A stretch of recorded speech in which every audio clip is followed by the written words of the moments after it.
Some memories don't thin with time. They harden. They take on edges. I've told myself I was young, that I misunderstood, that the dark folds around a kid's mind and makes shapes that aren't there. I've said those things out loud, even laughed, just to hear them. But there are three that follow me. A bedroom that never warmed no matter the season. An elevator that stopped where there was no floor. And the ocean. God. The ocean that learned my name and answered back. I was a kid in all three. That didn't make them less real. If anything, it made them cleaner, like the first time you hear a sound and have nothing to compare it to. I've tried to talk myself out of them. Honestly, I have. It hasn't worked. My name is Caleb. I'm 33 now, a software tech in Seattle, good at things with steps and logic and tests that either pass or fail. Back in 1998, I was 11, and we were renting a weathered white farmhouse off State Route 104 near Chillicothe, Ohio. Money was tight. We were used to secondhand everything, used to things that worked well enough, and the house fit that.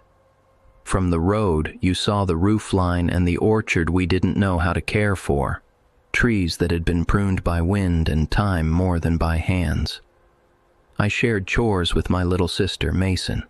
She was 9 and ferocious about fairness. My room faced the orchard and had one of those windows that stuck halfway no matter how hard you pushed. On spring evenings, when the sun slid between the trees, you got this smell, warm fruit and damp bark and something bitter from the leaves. I was small enough then to believe you could memorize a smell, hold it like a card in your pocket and take it out when you needed it. The first week we lived there, I noticed that my room held a cold spot, not a draft, not cooler than the hallway, cold like something oval and specific had been refrigerated and set carefully on the carpet. If I put my hand down, the edges were clear as if it had been traced. It stayed near the far wall where my old metal desk sat. It didn't matter if it was 70 outside. I could kneel in that oval and feel the chill through my jeans. I told myself the floor was uneven, that air pooled. I told myself anything. Small things started showing up. Nickels, not pennies, not quarters. Nickels, Jefferson facing left, Monticello on the back, stacked in little arcs under the bedskirt like I'd pushed them there with a ruler. I thought they belonged to a previous tenant, that I'd keep finding them until I'd found them all. I pocketed the first few and bought a pack of baseball cards at a gas station when Dad filled the truck. It felt like winning a prize I hadn't entered for. At night there was a sound from the kitchen, a tiny ping, like a jar lid cooling after you boil it. We didn't can anything. We barely had new food to can. Mom said it was the pipes knocking.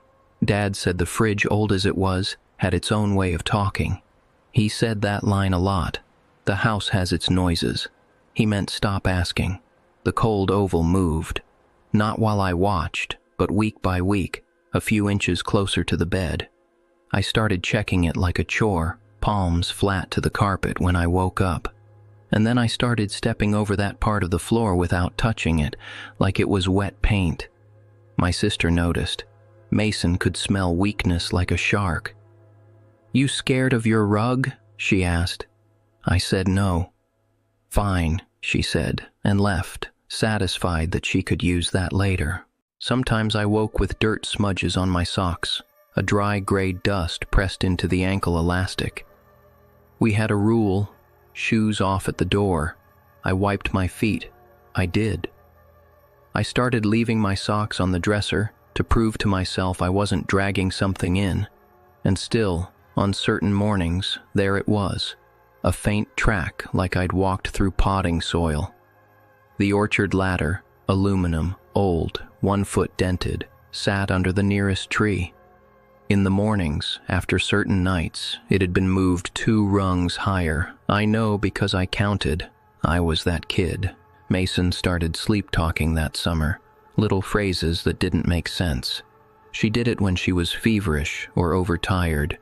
Twice I heard her from the hall say very calmly, "Stay small." Our dad woke once and said it was the TV. The TV was off. Another night, when I pretended to be asleep, Mason whispered to the doorway, "He smells like rain." And then she turned on her side and pulled the blanket over her ear. I kept my eyes closed so hard they watered. If I was asleep, you couldn't ask me to see anything. The nickel stacks got stranger. One morning, I found a perfect little tower, 6 nickels tall, on my windowsill. The glass was filmed with the faintest moisture, even though it was warm outside.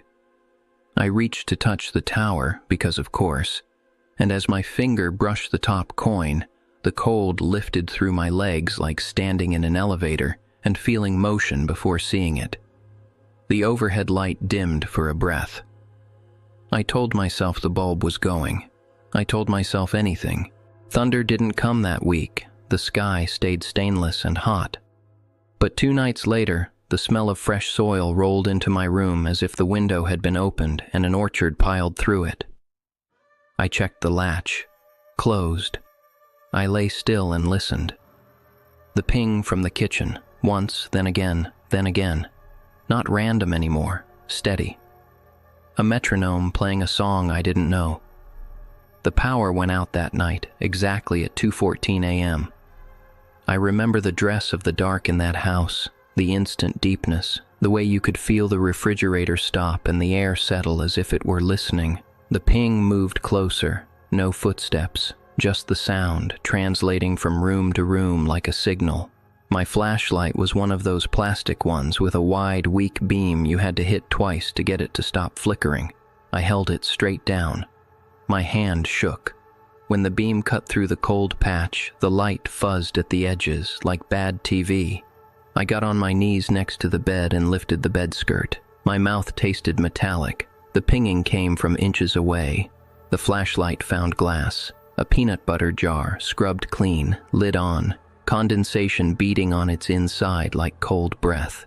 Inside, a confusion of pale petals, damp, and 3 nickels faces up. The glass burned my palm with cold.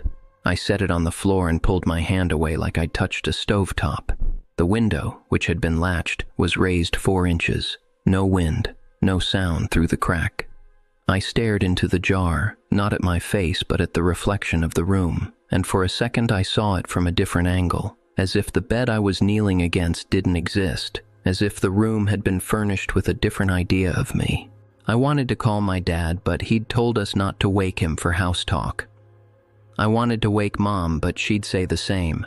Money had taught her to pick the monsters you fight, and we didn't pick the house. So I carried the jar to the kitchen like I'd been told to clear someone's plate.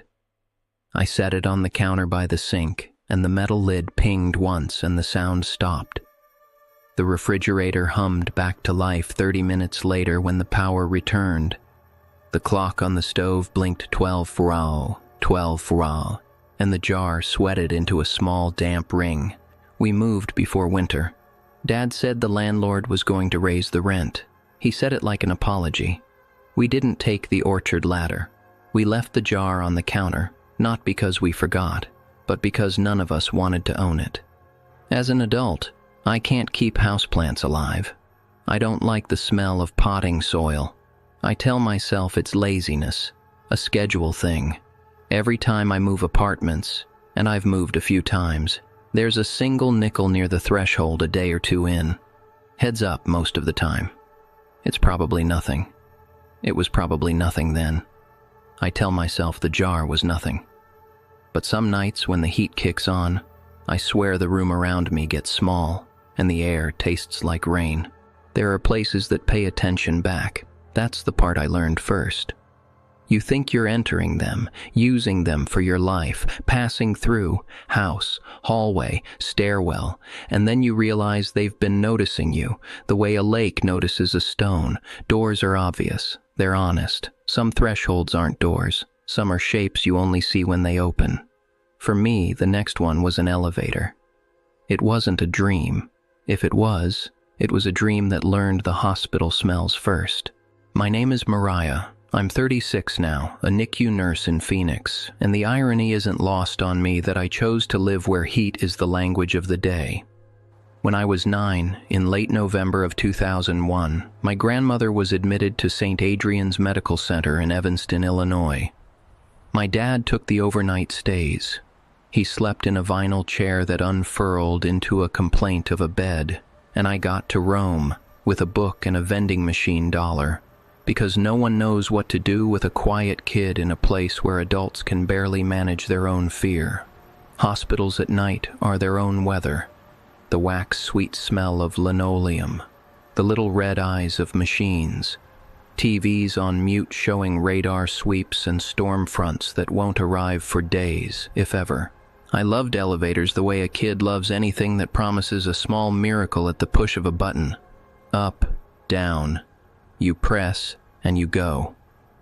In the pediatric wing, there were 3 elevators in a bank. The center one had a panel with an extra button the first night I noticed it, B3. The others had L for lobby, 1 through 8, and B1, B2. This one had B3, matte and slightly older looking, a button that felt like it came from a previous season of the building. I pressed it without thinking. Dad tugged my sleeve gently and said, "Not tonight," and we went back to Grandma's room. In the morning, I marched him down to show him. There wasn't a gap where it had been.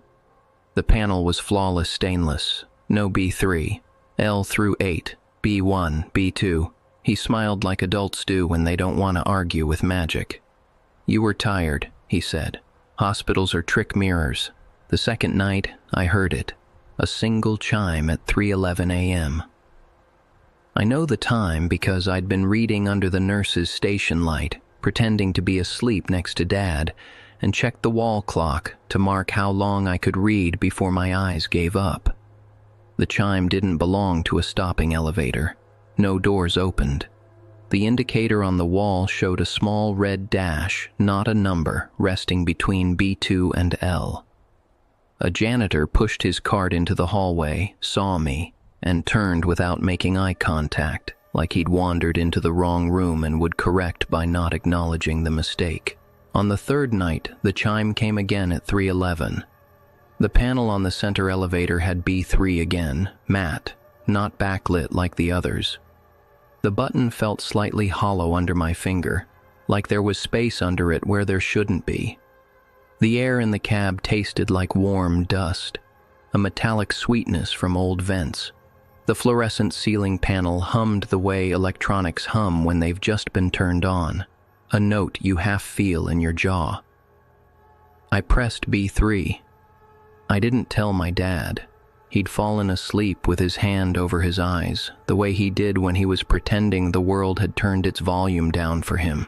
The elevator moved. The indicator didn't. The ride felt longer than from 3 to 1, longer than down to B2.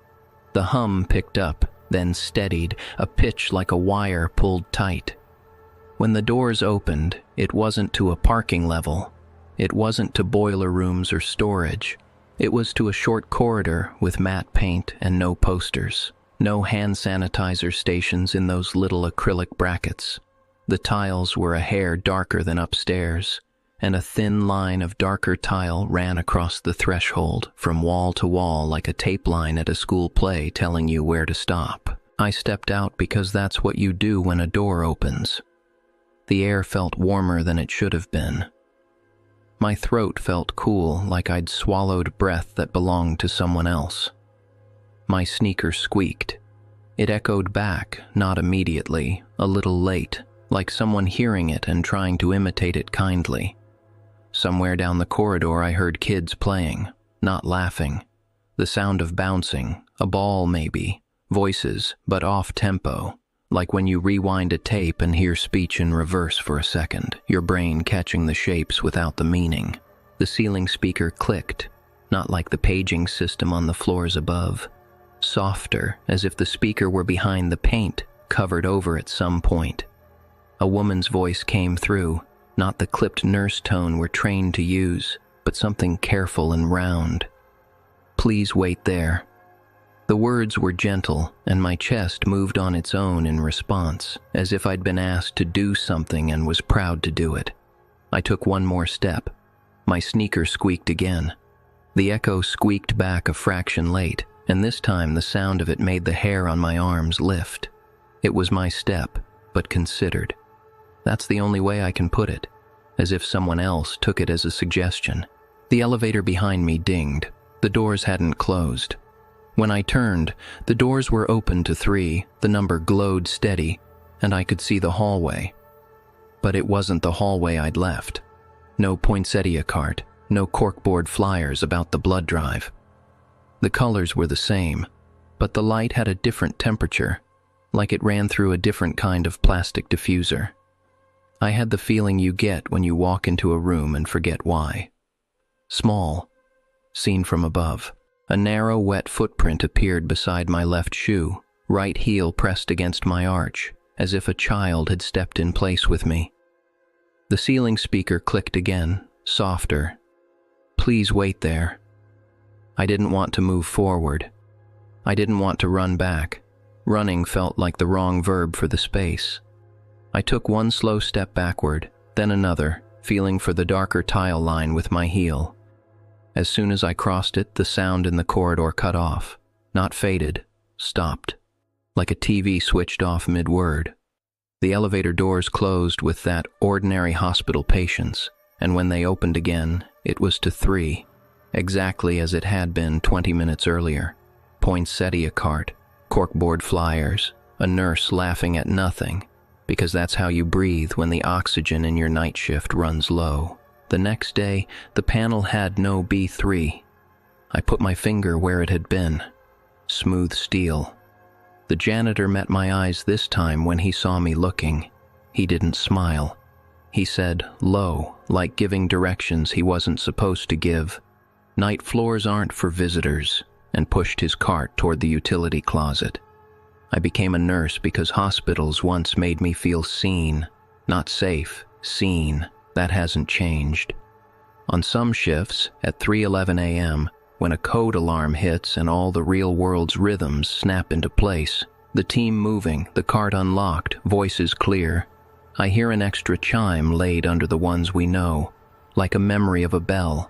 If I look at the panel then, I worry the button will be there, mad and waiting, and I'll press it out of respect. So I still ride elevators every shift.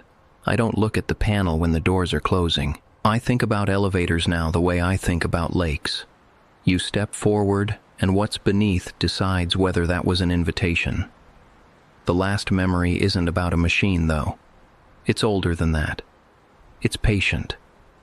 If you've ever stood near open water at night, you know the way it takes sound and decides what to give back. The ocean near Portland, Maine has that. 2 voices, one you expect, and one that waits. I didn't have words for it then. I do now. I don't use them out loud very often. My name is Thomas, but everyone calls me Tom. I'm 40 now and a carpenter by trade. I build decks and frame out porches and sometimes take marine jobs, pilings, planks, the stuff that lets people pretend the water is their partner instead of something they're negotiating with. I turn down certain jobs without explaining. I don't stay past dark where the tide can come up on me unnoticed. I learned that the hard way in 1995, late summer, on Peaks Island in Casco Bay. I was 10. My mother sent me to my Uncle Ray's cottage for 2 weeks so she could breathe after a year that felt like a hand around the throat.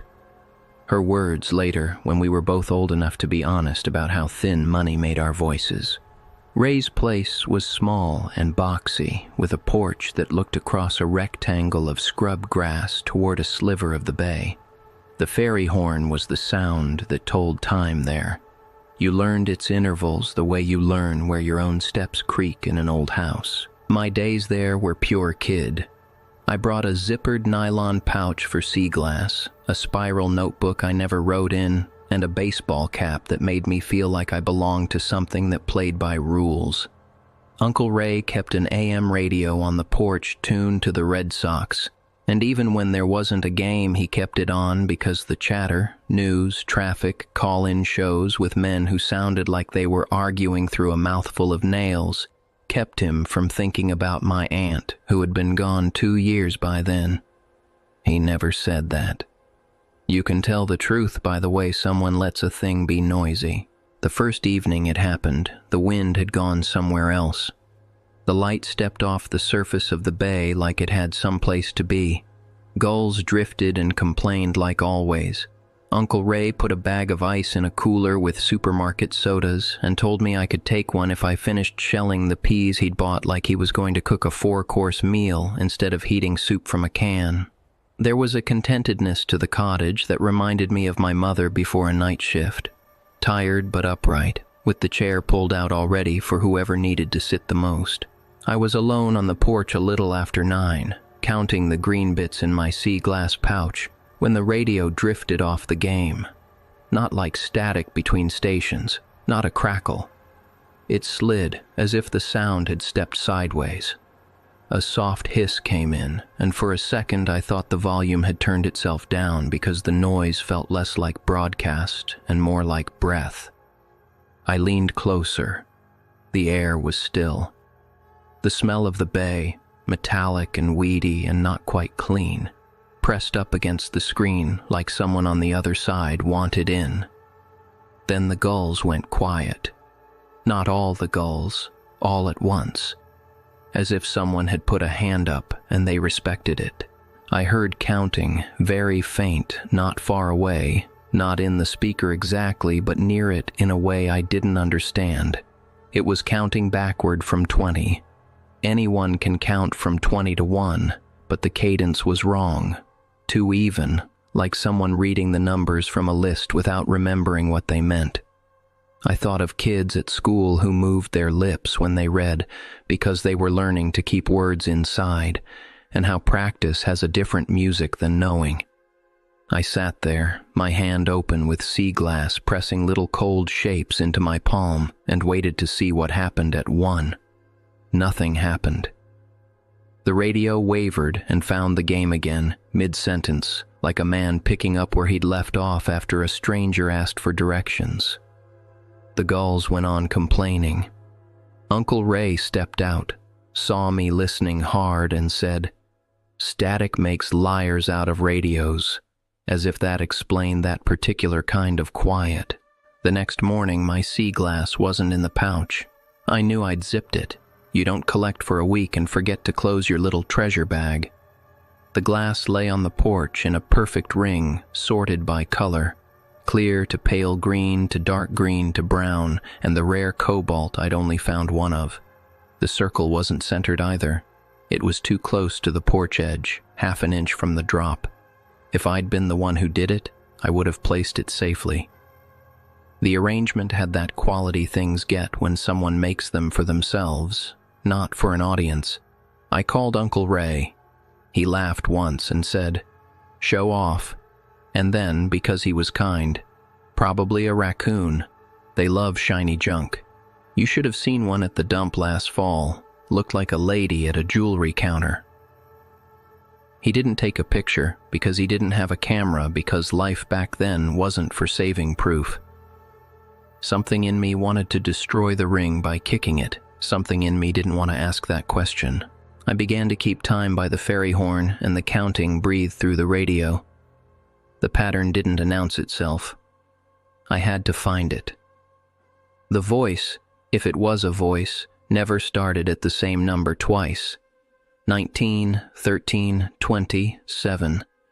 But the number where it stopped always matched the minutes until the next ferry. I didn't know this right away. It took 3 days of accidental coincidences, then 2 days of testing. I'd sit with an old digital watch my mother had given me that didn't like the salt air and would fog under the plastic face if I breathed on it. I'd check the ferry schedule pinned to the corkboard in Uncle Ray's kitchen with a bent nail. I'd listen, counting along under my breath, and the breath would catch at the place it ended. If you've never had the world check your math like that, I don't know if I can get across the feeling. Answer sheets exist, apparently. They just aren't for us most of the time. There was a payphone on the pier that had been disconnected.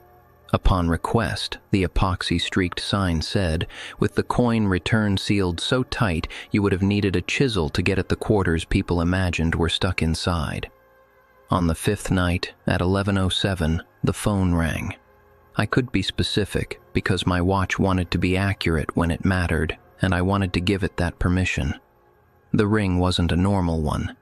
It had the same hardware, but the tone was doubled, an old two-tone I'd heard on VHS tapes from when my mother was younger.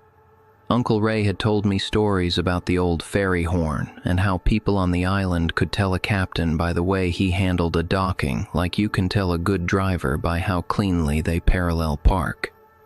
He said they retired that horn because it scared the birds. The payphone's ring had that same strange yesterness, a sound that felt like stepping into your own footprint. I lifted the receiver because that's what you do when something rings. I didn't say hello. You don't when a part of you thinks you're lifting an object out of someone else's dream. I heard shore sounds, wind across a microphone, voices somewhere far enough away you couldn't make the words, the pop of a dock rope. And then, under it, nothing, not silence. The kind of nothing that means a mouth is near a phone and hasn't decided how to start. I stood there while the gulls rearranged themselves on the pilings like pieces on a board. Uncle Ray called from the cottage door to ask if I wanted a soda or milk. I put the receiver back without a click. I told myself it was a prank that had outgrown its prankster. I tried to stop interacting because I thought that would make me morally right if something worse came through. I threw the cassette tape I'd used to record the radio into the small kitchen trash with coffee filters and fish smell. The next morning, the tape lay on the porch step, plastic blistered from salt water and grit crusted in the little screw that held the halves together. Uncle Ray asked if I'd left something outside, and I lied, not to protect myself, but to protect the part of him that wanted the world to play fair in the limited ways it still did. I don't know if he believed me, or if he was a kind enough man to set belief aside when a kid's face says, "Help me pretend." When I played the tape in daylight, the hiss came out in layers. You know ocean breath, the way it sounds close to your ear when you cup your hand and listen to a shell. That was there. A boy's voice threaded through, not crystal, more like the shape of words inside the hiss, saying, "Say it after me," then my name, then a number. I hadn't told Uncle Ray that number. I hadn't told anyone on the island. It was my 4th grade locker combination, which I used in 5th when the school forgot to switch it. I do not offer this as proof. It's just what it sounded like. And I am the only person who can make that assertion because it was my waste of a code to begin with. The temptation to answer something you don't understand is stronger than fear when you're 10. You think the exchange itself holds rules. I went out to the porch every night at the same time and told myself I wouldn't say a thing. I lasted one night. On the second, when the counting started at 11 and took its clean steps down to 3, I said 2 out loud for the simple thrill of complicity. It felt so small. It felt like throwing a pebble into a bucket to hear the ring. The radio clicked off without me touching it. Not faded. Stopped. My skin prickled and then calmed the way skin does when a cloud covers the sun and the heat steps back, but the light remains. On the day before school, I told myself I was leaving and that leaving would be an answer the Bay could understand. Uncle Ray was gentle with his goodbyes. He didn't like the last night of anything. He went to bed early with the TV on low like a companion who wouldn't talk back. I sat on the porch with my knees up, the way kids sit when they need to make their bodies feel shorter so the world feels bigger by comparison. The payphone rang once and stopped, a single knell as if someone had touched the hook switch and decided against the courtesy. The porch radio clicked on by itself, no static, no drift. It turned on like a person waking up with the last sentence still in their mouth. On the radio was my voice. I need you to believe me when I say I am a boring man. I do not leap to conclusions. I level joists, and I measure twice because that's the gospel. It was my voice as it would sound if years had sanded it, and night shifts had lowered it, and cigarettes I didn't actually smoke had traced their shape in it. It was me, tired, counting down from 7.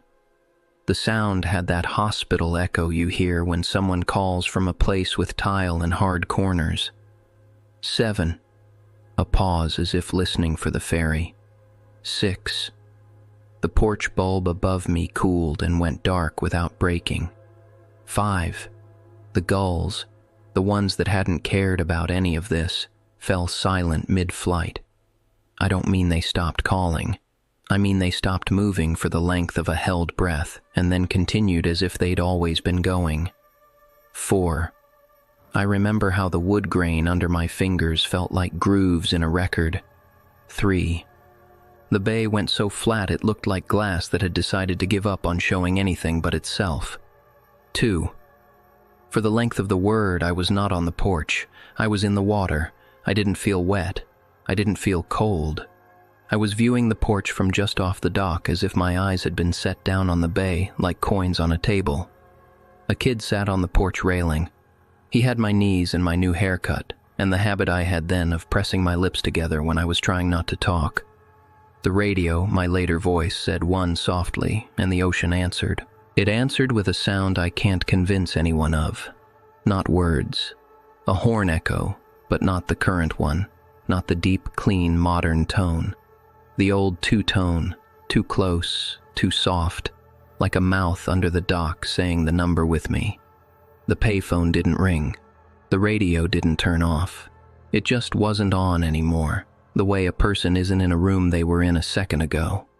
I sat there with my knees up until the porch bulb found itself useful again and came back with a tiny delay, which is to say, it popped and then light occupied the porch like a slow breath.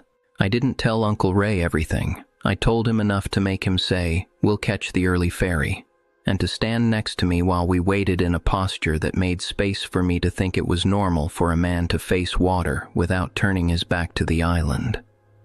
On the boat, I leaned against the rail and watched the wake stitch a bright seam behind us that didn't quite close. I felt watched in a kind way, which can be a warning if you've lived long enough to know attention is a thing that sometimes takes more than it gives. When we hit the mainland, the air smelled like hot pavement and laundry soap, and I told myself that meant the world had put itself back in order. As a carpenter, I deal with materials that remember the hands that press them. Pine holds the shape of a grip. Rope remembers a knot. Sound has its own memory. Once, working a wharf in winter, a Bluetooth speaker we'd brought for music picked up an AM station through some bad wiring and whispered my name between advertisements for mattresses and home repair. I told the guy with me it was a glitch. He agreed, because men like to agree with explanations that let them carry more lumber. I don't stand with my back to open water after dark. I don't test whether it remembers me. I've carried these 3 with me like breath you forget you're holding. A house that noticed and moved closer by inches. An elevator that offered a floor where waiting was the only safe verb. A harbor that listened so hard it learned a voice it didn't own. I don't know what connects them except me and the age I was when I learned how to translate attention into fear. People want endings. They want a thing in a jar, a confession, a story that behaves like a machine. Input. Output. I can't give that to you. I can tell you the shapes. In the farmhouse, the cold found the hem of my blanket and waited until I named it weather. In the hospital, the voice asked for patience and meant it. In the bay, the counting wasn't a countdown. It was an invitation to say the last number together. That part is what stays. The togetherness. When I hold my breath in certain rooms, I realize I'm listening for a partner, and I think that's what scared me then and nudges me now. I'm older and heavier, and I measure twice. I don't put my hands where I can't see them. I don't stand on thresholds like they're just places where the floor changed its mind. The last night I dreamt of the orchard, and I don't dream it often, I swear. I woke to the sound of a lid pinging somewhere in a house that has no room for jars. I lay there counting my breaths in reverse, as if I could land on the thought that names why things stand beside you without wanting to be seen. "Please wait there," the gentlest voice said once, not in my ear, not in the room, not in a way I could point to. I did what it asked. I waited. The room thinned, the way rooms do when they remember the air is older than the walls. I reminded myself of the simple truths. Floors hold, lights warm, oceans return what they take in a form you might not recognize. You live by those. You live around the rest. Not proof. Just the kind of memories that never let go. I've convinced myself they weren't real more times than I can count. That works until the heat kicks on in winter, or the elevator gives a fourth chime to a building that hasn't got the circuitry for it, or the harbor goes quiet like a hand has been raised. Since then, I'm bothered more by silence than by any scream.